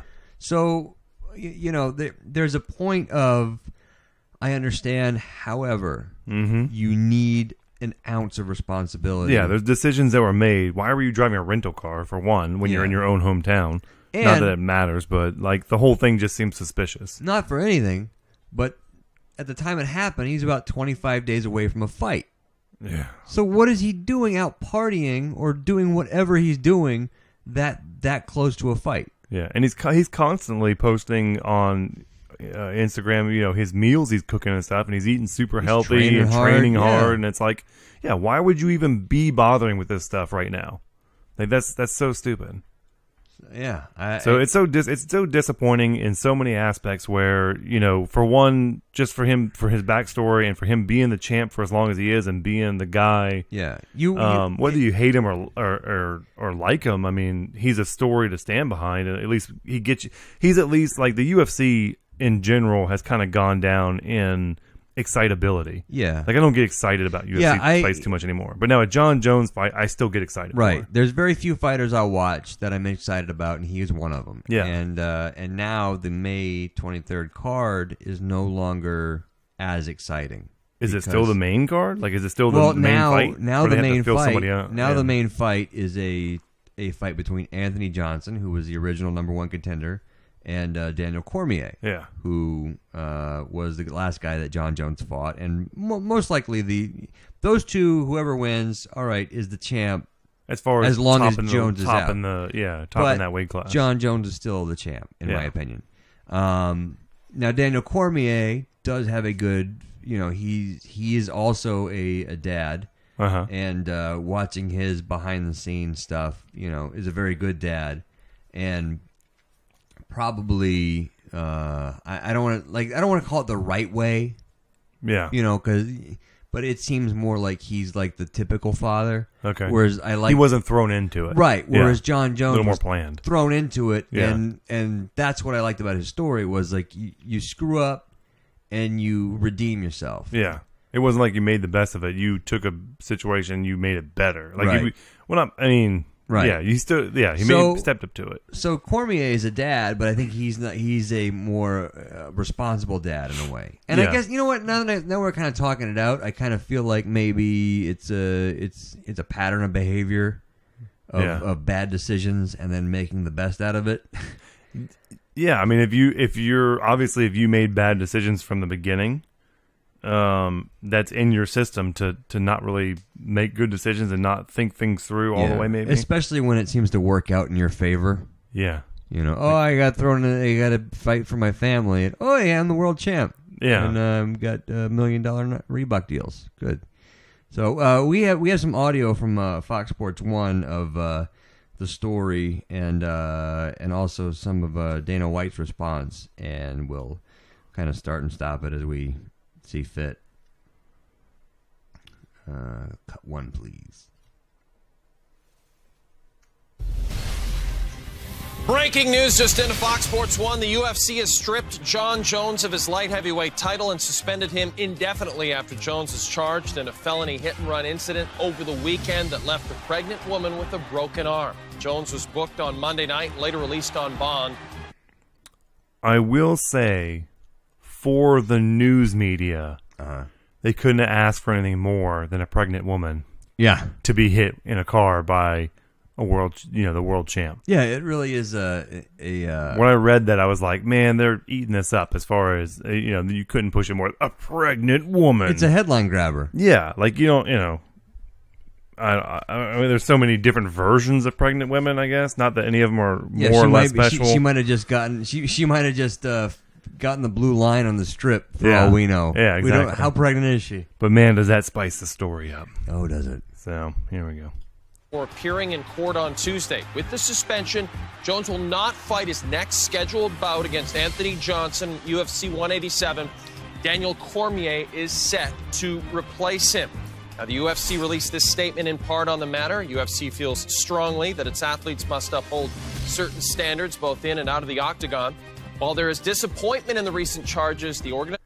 I like that they say certain standards. Certain standards. Not high standards. Depending on who you are, our standards vary. Yeah. How much money you make us will affect how our standards Like John are. Jones' standards in the UFC were probably pretty loose. Yeah. Well, I mean, you test positive for cocaine, and Dana White's going to go, well, he wasn't even supposed to be tested for that. It So, was- I mean, yeah. come on. Yeah, Who's with me? Yeah, he'll drive by a rehab and we'll get him back in That the lab fight. screwed up. He spent 6 hours in rehab. Yeah. And they said he's fine. Gave him a massage. So Stretched him out. Which he did spend a day in rehab. Yeah. I wonder if there's some repercussions from that rehab clinic for letting him go so early. Ooh, not seeing the problem. Yeah. That is a good question. I don't know, but I actually was joking with I might have been talking with T Bison, I think, and I was like, maybe he was dehydrated and all hopped up on energy drinks. Has that happened before? Yeah, maybe maybe he was on a rampage. It might have been on a rampage. Yeah. Yeah. Who knows? I assume he made more money. He made the UFC more money than Rampage would have, Yeah. or did. I mean, not Oh, would for have, sure. but did. For sure. So He's the face of the company. and in a it comes way, down in a lot of to ways. you should have just stayed and owned up to it. Yeah. You could have been, maybe you would have missed this fight. Yeah. You would have maybe been your belt stripped from you, Yeah. or temporarily stripped from Or you. you might have been out for a little. Like guys get injured all the time. Yeah. Okay, you've got Cain Velasquez who's been injured multiple times. He hasn't fought in I don't know how long. Yeah. He's still the champ. You have an interim champ who's kind of like a placeholder until the champ gets back. And that's what that could have happened had he had stayed at the scene of the crime. And then there's the redemptive story, which there's still space for that. There's still space for the all right, I went into rehab, or I went into this program or that program. I came out. I'm better. He donates a college tuition to the unborn child of the pregnant lady. Right. She gets a robotic arm that's really cool, and now all right in the world. Our buddy Ted Bison, who we've been talking about a lot lately on the show. He is this show. Yeah, he's a popular guy. But he's quite the fella. He left a wonderful review on iTunes for us. He did. I recommend you go check it out and try to top that review, because it was a very fantastic review. I bet you can. I bet you can, but go ahead and try, and we'll let you know if you did. He says the problem with stripping him of the title is he hasn't been convicted. What happens if he's found not guilty? I think two things. One, he probably was more honest with the company than he was with the cops. I'm sure Dana White knows some things. Yeah. And two, I think it's more about the history. You've done this and you've done that. So now that we're in this situation, the UFC's in a very tough spot. Liability-wise, you're becoming a real big liability. Yeah. So I think they have to act now before there's any before he's found guilty. Yeah, and the thing is in the corporate realm, the court of corporate public opinion. Yeah, well, public opinion, or just I'm saying as a business policy, you're not innocent until found guilty. Yeah. And now, legally, you're innocent until found guilty, and that's how we're supposed to be. So, we should be treating him as if he's innocent. And the risk reward here is great. Business wise, you don't have to. Because if the UFC stands behind him and he is found guilty, it's more damaging than if they drop his title now. Yeah. And plus, if they drop his title now, he's found not guilty. Yeah. The fight to get it back is going to be huge. To be honest, let's say Cormier wins the title over the other guy. Who's the other guy? Anthony Johnson. Yeah. So let's say Cormier wins. Yeah. Holds the title for like a year, and then all of a sudden, John Jones is sorted everything out. He's gone through rehab. He's at 100%. He wasn't at 100% before. He had things going on in his life. He rises from the ashes. Yeah. He comes back, and now because of where he was, he's number one contender. And then and this could potentially be the biggest earning fight. Yeah. Ever. Yeah. The Pacquiao, Mannial, Mr. Bison wants to point out he's in the Twitch chat room, by the way. He wants to point out. Where's that at, Josh? It's at twitch.tv/dadbros show. Oh. He's pointing out that the court of public opinion is worse than actual court system, which I would agree. Yeah. I would agree, especially nowadays with all where everybody gets an opinion. Well, everybody's an expert on very little information. Yeah, you get one sentence of information and you automatically have an opinion. Yeah, but you have to take into account all the previous things that have happened: the DUI, the cocaine test positive. It's a where there's smoke, there's fire. Yeah. And I think we're seeing a lot of smoke from this guy, so there needs to be some kind of addressing the situation. Yeah. All right, let's get back to the clip. While there is disappointment in the recent charges, the organization remains supportive of Jones as he works through the legal process. And we welcome in UFC President Dana White via telephone. You guys, Dana, met with John Jones earlier Tuesday. What did he say to you in that meeting? He didn't say a lot. Obviously, he's got to handle this his legal proceedings. His lawyer didn't have him say much. We basically went in there. What we wanted to find out is what the facts were. There's a lot of things that are being said out there about what happened that day. A lot of them are untrue. He's not saying specifically anything. Yeah, which he shouldn't. Yeah, but the only couple of things I can think of is there was an implication that there was cocaine involved. And that has not been proven. Yeah. So maybe that's what he's addressing. Okay. But he's not saying the whole situation is false or anything like that. Yeah, I read something I read something that was very incendiary as far as an allegation. Yeah. I don't know if it was a cocaine or if it was something else. But yeah, he seems like he's trying to. Doesn't sound good because basically that's a catch-all for anything. You Yeah. could, anything that, you're hearing could potentially not be true. right. Is Even essentially though what you're doing. You're putting in an ounce yeah, of doubt. Yeah, one guy on Twitter could say he was eating mushrooms for a week before this Yeah. happened. Well, there's a lot of untrue information out there. Which now, if you so- think about it, in real court, especially I think for a felony, you got to beyond a reasonable doubt, or is that just for I would if anything. like? I mean, if you're going to be convicted of something, you got to have you got a reasonable any doubt. crime. So if he comes out and says, oh well, there's been a lot of rumors and a lot of, well, I mean, that's kind of like you could give reasonable doubt to almost anything just by saying anything you've heard is potentially a rumor because we've heard we more or less found the truth or we're looking for the truth. I don't know. It's interesting. Let's see what else he's got to say. A lot of them are speculation, and we wanted to hear John's side of the story, and we wanted to hear what his lawyer had to say about it.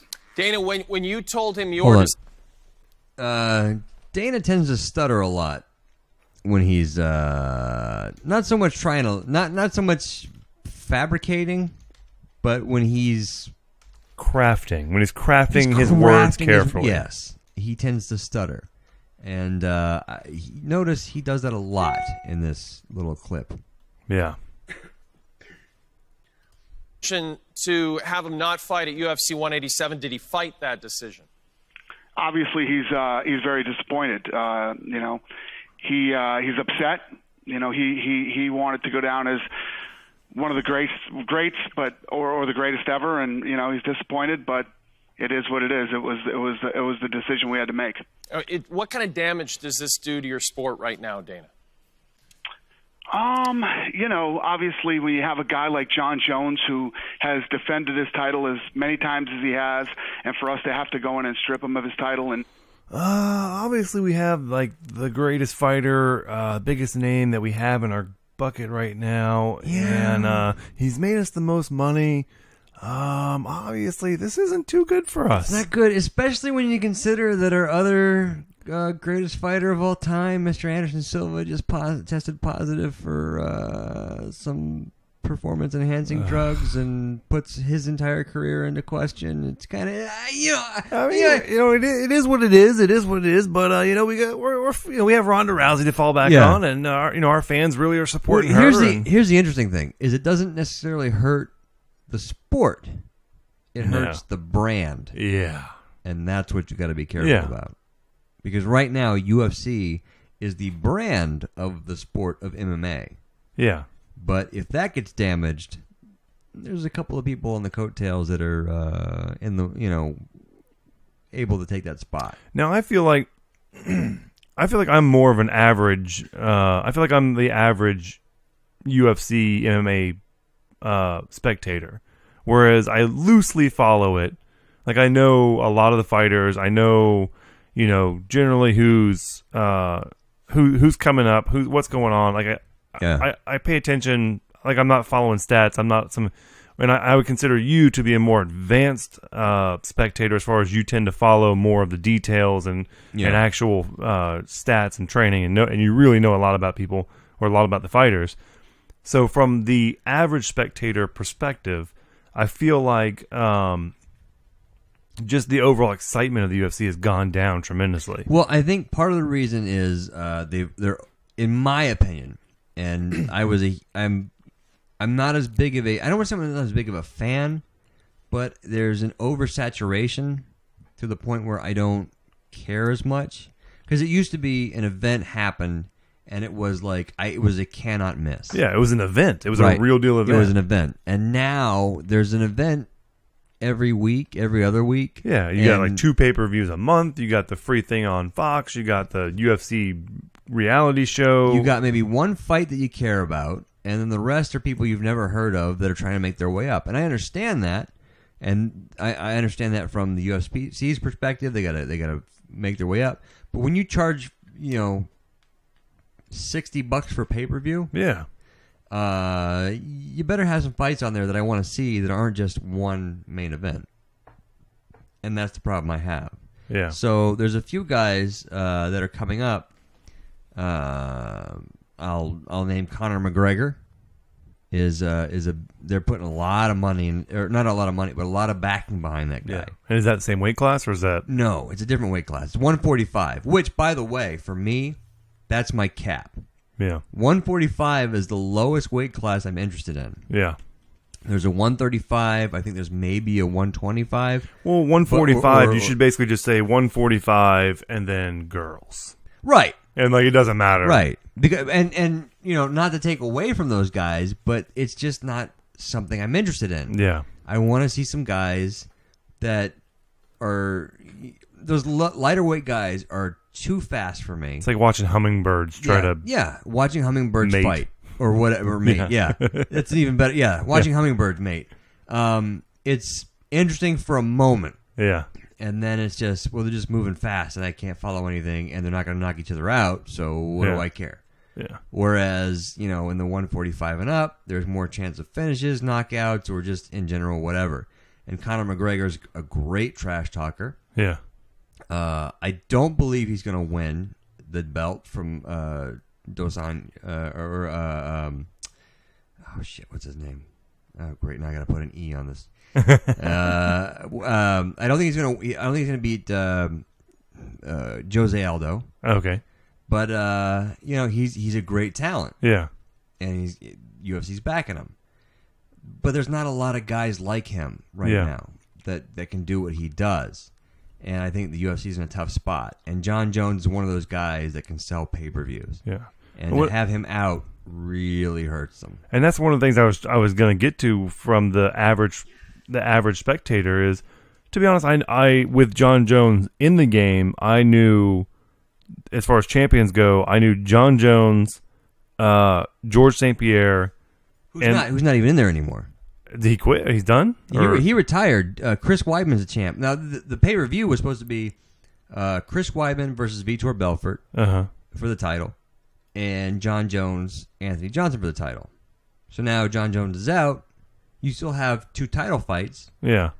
But I would imagine now Chris Weidman and Vitor Belfort goes to the top. It's going to be a bigger fight, yeah. Yeah. I mean, because those are pretty big names. Yeah. And but I'm just like, it's not the same as when you had you knew every weight class. You knew, like, not only did you know the champ, but you knew, like, I knew not just the champ, but like in most weight classes, I knew the top 3 contenders. Yeah. And that was just being an average spectator. Yeah. And now it's just so saturated. I don't even know. Yeah, like I said, I there's don't. a few guys that you know and a few guys you Yeah. don't. And it's kind of sad because there's a few guys who are amazing. Like Khabib Nurmagomedov is amazing. This guy from some former Soviet country. Okay. And he ragdolls people. Yeah. He's an amazing fighter. And but there's so many events, he kind of gets lost in the shuffle. Yeah. He's fighting on the 23rd. So many events, and there's so many weight classes. Yeah. Like, I think even just adding the extra weight classes kind of waters it down. Yeah, to me, it's kind of like in boxing now, but boxing is way worse because it's 3 to 5 pound differences in the weight classes. Mm-hmm. So that's why you can have guys that go, you know, multiple weight class champions, because if there's only 3 pounds difference, Yeah. that's not a difference, Yeah. you know. So Let's get back to this audio, Josh. Yeah. Let's finish the audio, and Finish then we'll continue the. And suspend him. You know, it's not fun, but you know what they say. The show goes on. Anthony Johnson is ready for this fight, and Daniel Cormier was beyond pumped to get this opportunity. You talk about Cormier. Was there much discussion between you and Lorenzo about Cormier, or was it an automatic that he was the guy to fight Johnson? It was an automatic, and what makes it even easier is Cormier is the type of guy. As soon as he heard it, he said, "I'm ready, and put me in. I want this opportunity. You know, I'm your guy." You know, he was blowing me and Lorenzo up. You know, from the minute that he heard about this. a go-getter. Yeah. Now, so Cormier, right? So, what, from your knowledge, I guess would he be training, or was he training as if he was still a backup fighter, or He's probably training for a different fight. is he just training in general pretty heavy? He's so probably training for a different fight, and Okay. then this opportunity stepped up, and he goes, "I got enough time to cut weight." Maybe So, if it was the other way around, like if Anthony Johnson was out and he had to step up and fight John Jones, maybe he may have thought twice about it. he probably would have taken it, but I don't think he would have Been quite as ready. Yeah. Whereas actually now, like it's still a pretty even fight. I think it might be. It's very interesting because I don't know if it's enough time to get ready for the kind of fighter that Rumble is. 'Cause Yeah. Anthony Johnson is a very explosive, powerful. I mean, the guy will knock you out. Yeah. He's an amazing. He's got a good wrestling background, but his punching power is so strong. Yeah. And I don't know. It'll be interesting. Dana, is there a timetable for Jones's return, or is there a chance that he might never return to the UFC? I don't know what's going to happen. We have suspended him indefinitely. Obviously, he needs to focus on his legal matters right now, and I don't know. We'll see what happens. UFC President Dana White, thank you, Dana. Thanks for having me. Jones sent out this tweet Tuesday evening, got a lot of soul searching to do. Sorry to everyone I've let down. Why can this guy not pronounce stuff? Sorry to everybody I let down. Sorry. You have comments and concerns. Now, to bring this back around to the dad thing, when fame gets you, or any kind of thing that gets you, where your temptations can be exploited, you have to remember what's important and focus on that. Yeah. And I feel bad for him because I can't imagine him feeling differently about his family than you or I do. No. Than being like, that's the most important thing. However, having something else that's distracting you and making you and having you pushed in the wrong direction. It's Yeah, well, not only that, but I mean, could you imagine coming home to your family after after this is released? Now you gotta go. Now you gotta go face your. Well, I guess he doesn't have a wife, so it's not so bad. Yeah. But you gotta go face your family at home and look at your kids and say, I mean, hell, they just bought that brand new house. Yeah. Gorgeous. Like I said, nice house. I mean, probably pushing. Maybe pushing. I don't know the Albuquerque market, but pushing $1 million. Yeah. Hopefully he paid cash and he's got some money saved away. And the life of an athlete is it's up and down. I mean, if you've never, one of the best things you can do is watch. If you look at those guys and envy them, is watch ESPN 30 for 30 Broke. Yeah. Where it follows these guys who are professional athletes. They make millions of dollars and they retire and they got nothing because they don't know what to do with their money and they just waste it. And I'm fearful that this is the situation that Mr. Jones might be in a short amount of time. Yeah, that's the thing. So what do you think? Let's say Jones is allowed back. What happens? I think he gets an immediate shot at the title, or he's considered the champion again, and the interim title fight, or whatever they do when a guy's been out for a little while. So he's right in line to be the champion again. Number one contender, basically. Yeah, number one contender, but although probably still called the champion, if that makes any sense. Yeah, so because he never lost it. So it's basically the champion. The champion fighting, returning. The champion returning to reclaim his belt, basically. I guess, let's say he comes off not guilty. If you were to put it in a WWE storyline type thing, he would be the guy who, I never got beat. You're not the real champ. This is the real belt, kind of situation. Yeah. So, I was listening to on a different show on the radio, but talking about the athletes and their money. What are you doing? Listening to a different show? Oh my god! Why? What? Research, is this show Josh. not good enough for you? I do. To be honest, I listen to this show way too much. Like I listening to other people who do shows, or like actors who make movies and stuff. When they say I never watch my own work or I never listen to my own stuff. Yeah. I find myself like I listen to this way too much not because of the entertainment value, but because I'm trying to listen for technical Right. sound quality and problems that we're having. And But it's pretty entertaining. but at the same time, yeah, I do find myself like, we did a good job covering that. Like, it's amazing the difference from in studio to actually listening to it. It doesn't feel like you doing it in a No. way. Like when you screw up, it feels like you. Yeah. But when it's good, it's like I don't remember saying that. Yeah, I don't remember saying that. Yeah. And then what I find myself doing is I find myself laughing at a lot of stuff you say.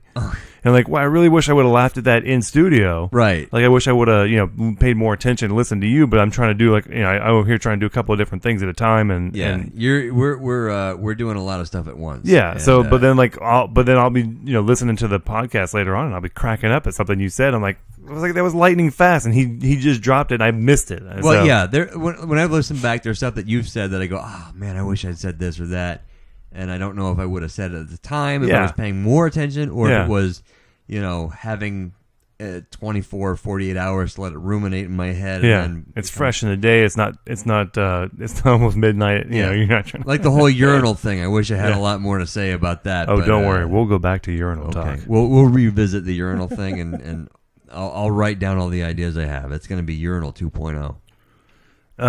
So with the athletes and the money thing, this guy, and I'm not a big football guy. That's one of the things we haven't covered on this show yet is our level of sports involvement. Don't ruin it because some guys might like sports and that might be a deal breaker. Yeah, so we won't get too deep into that. But I'm not a big football guy. So this guy here, The way you say it, football. Not a big football guy. So this guy, Philip Buchanan, who was a football player, basically wrote a book called New Money, Staying Rich. And what it does is it kind of explains that athlete, not just the athlete position, but basically somebody who's come into new money and all the problems that come along with it as far as family members coming out of the woodwork and, all of a sudden you become this ATM. Well, I think the biggest problem that these guys have is they look at $1 million, $5 million a year as I'm making $5 million a year. Yeah. And it's no, you're making $5 million. That's your lifetime money. That's your life. Yeah. Because you might get injured next season. I think NFL averages like 3.7 years of play. Yeah. So if you let's say you made $5 million, $15 million, and then you're done. Yeah. That's got to last you the rest of your life. Mm-hmm. If you had nothing else. And you could get a job, or you could try to invest that money and lose it, or you could just live small. Because you could do that. You could live small on $15 million a year and be great. Yeah. Get yourself an RV and travel the country, and $15 million that'll see you till you're dead. Yeah.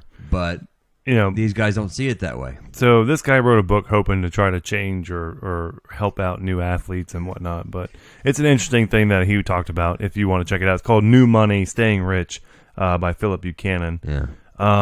And then there was another guy. There's a guy on one of the investment shows or whatever on the weekend. I think he was a football player too. He's like a big black guy. It looks like, could be a football player. Usually talks about money and stuff. Uh-huh. And he said that he tried to work with some of the NFL players as far as assisting them in making financial decisions.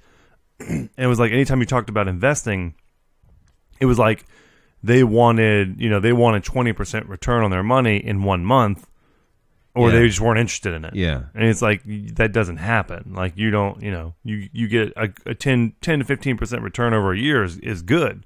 Like that's $5 million.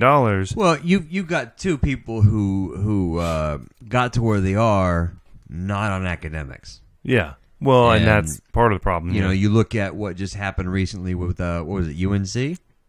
Mm-hmm. Where they were making up programs. They were making up programs for these guys to have good grades, and they leave with a terrible education. And that's it.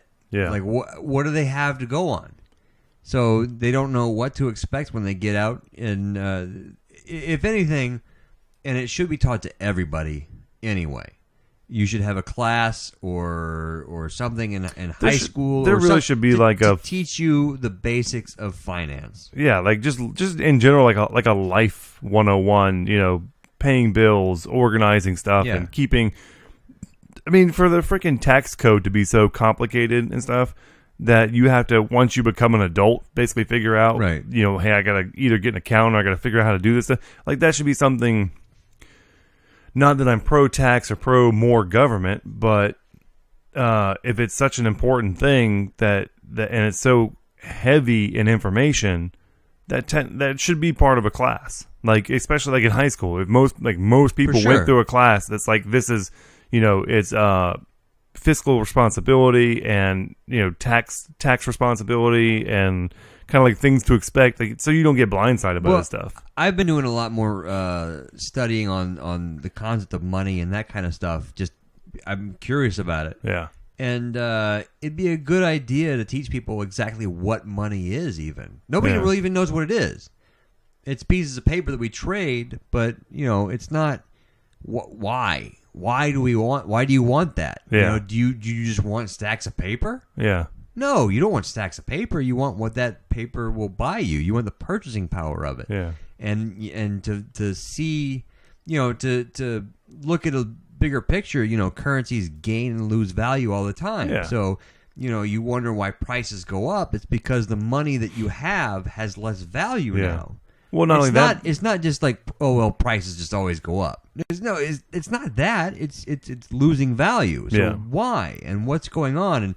And once you start delving into that, and then, there's a lot of stuff you go, oh, I wish I would have known that. well, That'd have been great. a big thing is like, where does money come from? Like, as far as wealth, because the general knowledge of a lot of people is that wealth is a finite amount, and it's only divvied up, and the rich have the piece of the pie, and because they have the most, that's why I have the least. Yeah. But the thing is wealth is infinite, and essentially, as long wealth comes from Production, Yeah. economy, industry, job growth or business growth, and like the more value your country has, the more value, more business you have, is the more wealth you have, Yeah. which means there's more room in the pie for you to get some. Right. It's not because one person has a bigger chunk of the pie is why you don't have it. It's because we don't have enough pie. Right. In general.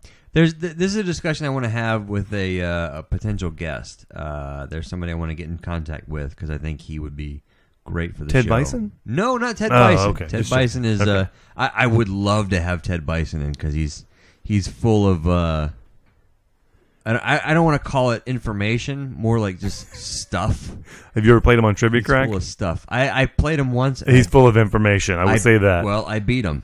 I Oh, you beat him. did? Yes, and I didn't get a. Well, you know why I didn't know that? Because you didn't post it all over Facebook like everybody's supposed to. I was classy about it, Ted Bison. Classy. I was classy about it. Until he puts it on his radio show. Yeah, and then he didn't challenge me back, which means Internationally known radio show. I take that as he didn't want any more of this. Don't want no mo. You know what? Got smacked down. We seem to be at the. We could go on forever, folks. We could. That's the thing is we have gold pouring out all day long. And You're just getting a taste. We had more stuff I wanted to get to, but you know what? I'd rather leave you guys wanting more. and So- going, they only talked about two things this show. What the?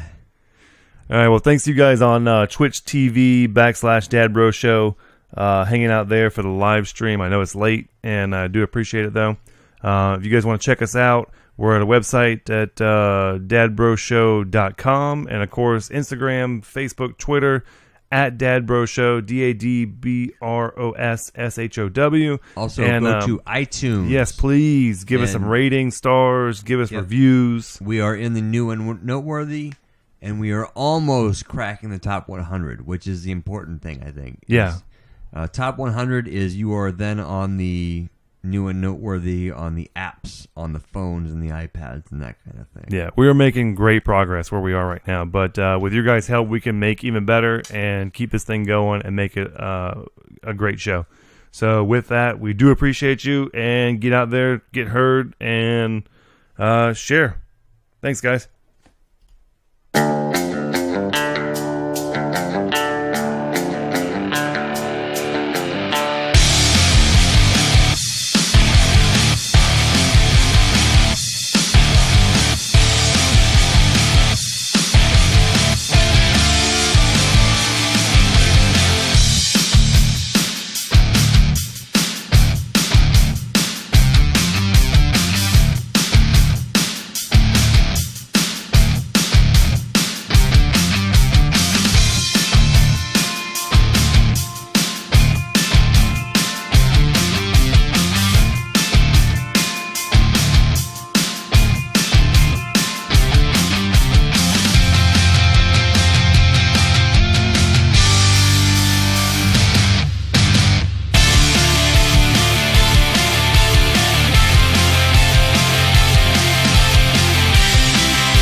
guys.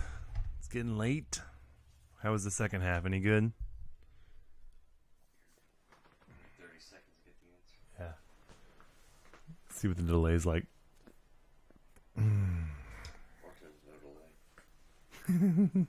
Is this thing up yet? Oh, he emailed me. Let me see. Let's check it out. Check it out.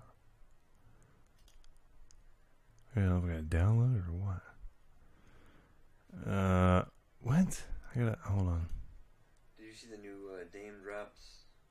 No, but I've been eating all kinds of food that he keeps reviewing. The double